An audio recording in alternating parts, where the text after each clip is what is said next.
आपण जी अनेक व्रतवैकल्य करतो, तीही माणसं अभिमानाची बाब समजतात, समजून न घेता. म्हणजे आपल्याकडे स्त्रिया वटसावित्रीचं व्रत करतात. 2 गोष्टींच्यासाठी करतात. एक गोष्ट अशी की नवऱ्याला दीर्घ आयुरारोग्य मिळावं आणि दुसरी गोष्ट अशी की जन्मोजन्मी 7 जन्मी तोच पती मिळावा.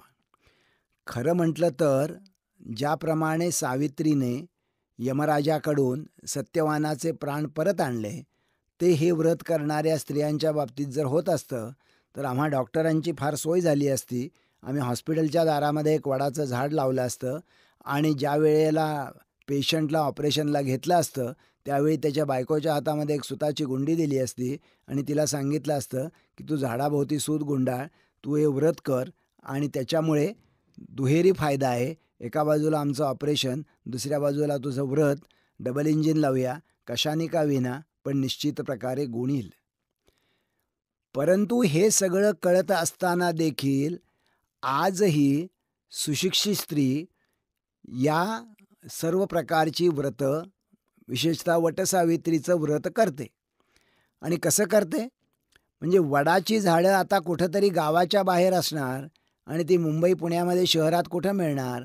मग सर्रास वडाच्या फांद्या तोडल्या जातात आणि त्या विक्रीला आणल्या जातात आणि मोठ्या प्रमाणामध्ये वृक्षाची तोड होते. कशाकरता? तर वटसावित्रीचं व्रत पुजायचं म्हणून. म्हणजे बॉन्साय हा प्रकार आपल्याला माहीत असेल की मोठी मोठी झाडं ही छोटी छोटी करून ठेवण्याची ती एक जपानी कला आहे. त्याच्यामुळे वडाचं झाड 20 वर्षाचं असतं आणि छोट्या कुंडीतच असतं. मला एकदा उच्च विद्या विभूषित मुंबईच्या विदुषी त्यांच्या घरचं बॉन्साय दाखवत होत्या. त्यांनी ते वडाचं कुंडीतलं झाड दाखवलं.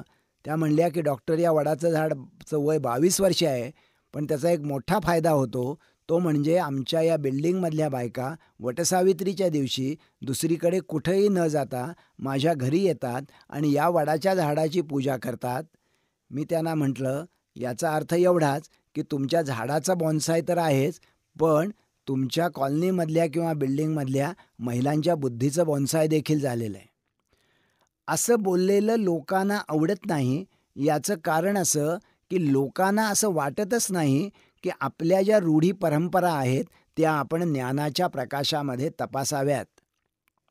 वटसावित्रीची कथा किती जणांना माहीत आहे असा प्रश्न ज्यावेळी मी विचारतो, त्यावेळी माझा असा अनुभव आहे की महिला समुदायामध्ये देखील कोणीही ती कथा नीटपणे अजिबात सांगू शकत नाही. कथा काय आहे? अश्वपती नावाचा एक राजा, तो निस्संतान असतो. नंतर तो देवीची पूजा करतो. 18 वर्ष त्याने तप आणि व्रत केल्यानंतर त्याला एक सुरेख मुलगी होते. तिचं नाव सावित्री. ही सावित्री म्हणे इतकी रूपवान असते, इतकी देखणी असते की तिला वरायला, तिच्याशी लग्न करायला कुणी धजावत नाही. शेवटी सावित्रीने स्वतःचा वर स्वतःच निवडावा म्हणून एका वृद्ध अमात्याला बरोबर देऊन राजा तिला पाठवतो. सावित्री या राज्यातनं त्या राज्यात, या जंगलातनं त्या जंगलाकडे जात असते, कारण 2 राज्यांच्या मध्ये जोडणारी जंगलच त्यावेळेला असायची. आणि एका जंगलामध्ये तिला सत्यवान दिसतो. सत्यवान हा ज्याचं राज्य गेलेलं आहे असा परांगदा झालेला राजा असतो. त्याचे वडील हे महाराज असतात. तेही त्यावेळी जंगलातच राहत असतात. ते आंधळे झालेले असतात आणि राज्य गेल्यामुळे जंगलात राहण्याचा विजनवास त्यांच्या पदरी आलेला असतो आणि मातीचे हत्ती आणि घोडे करून सत्यवान त्यांच्याशी खेळत असतो. त्याला बघितल्यानंतर सावित्री म्हणते की मी याच्याशीच लग्न करणार. ज्या वेळेला तिच्या वडिलांना हे कळतं, त्यावेळी तिच्या वडिलांना आनंद होतो की चला, आपल्या मुलीने आपला वर निवडला. त्याच्यानंतर लग्न प्रत्यक्षात होण्याच्या आधी नारद येतो आणि नारद असं सांगतो की बाबा रे, तुझ्या मुलीने जो वर निवडलेला आहे तो 1 वर्षानंतर निश्चितपणे मरणार आहे. 1 वर्षानंतर तुझी मुलगी विधवा होणार आहे. तेव्हा हे लग्न तू करू नकोस. परंतु तरी देखील जंगलामध्ये जाऊन अत्यंत आनंदाने थाटामाटाने लग्न तो राजा लावून देतो, अश्वपती आपल्या मुलीचं. त्याच्यानंतर 1 वर्ष होतं. 1 वर्ष झाल्यानंतर यम येतो. यम सत्यवानाला घेऊन जायला लागतो. त्याच्या मागोमाग सावित्री जाते. यम तिला परोपरीनं परत पाठवण्याचा प्रयत्न करतो, पण ती काही बधत नाही. मग शेवटी यम तिला 3 वर मागायला सांगतो. ती एक वर मागते की माझ्या सासऱ्यांना त्यांचं गेलेलं राज्य परत मिळालेलं आहे हे पाहण्याचं भाग्य लाभू दे. एक. दुसरी गोष्ट म्हणजे माझ्या निस्संतान पित्याला 100 पुत्र होऊ देत. 2. आणि तिसरी गोष्ट म्हणजे माझा संसार हा दीर्घ आयुरारोग्य आम्हा उभयतांना लाभून सुखाचा होऊ दे. 3. आणि मग यम तथास्तु म्हणतो. आता ही सगळी कल्पना काय आहे असा तुम्ही कधी प्रश्न विचारला का?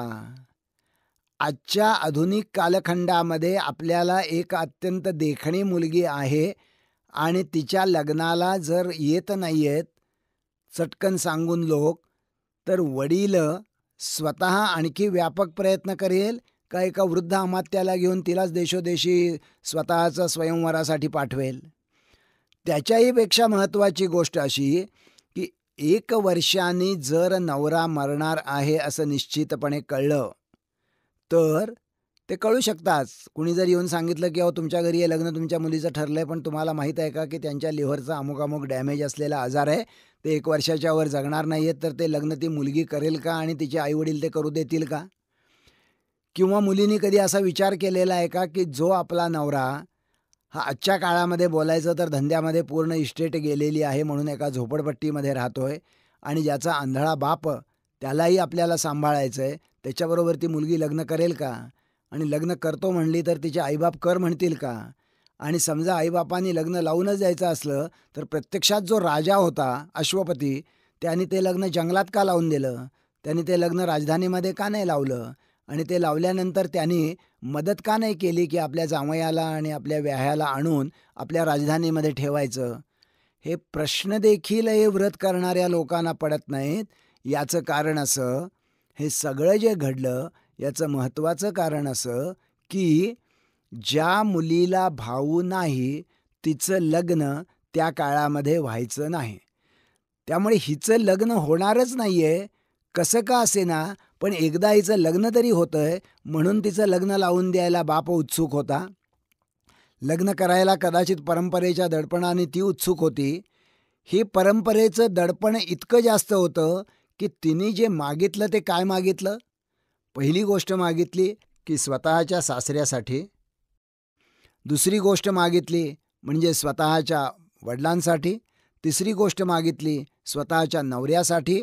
म्हणजे तिने 3ही गोष्टी पुरुषांच्यासाठी मागितल्या. त्यामुळे हे सबंध व्रत ज्यावेळी तुम्ही करता त्यावेळेला त्यातला गर्भितार्थ असा आहे की बाईनी आपल्या सगळ्या सुखाचं समर्पण हे पुरुषवर्गाशी संबंधित असलेल्या बाबी, मग कदाचित वडील असतील, कदाचित सासरे असतील किंवा नवरा असेल, त्यासाठी केलं पाहिजे. हे सगळंच्या सगळं आजच्या आधुनिक विचाराशी पूर्णपणे विसंगत आहे.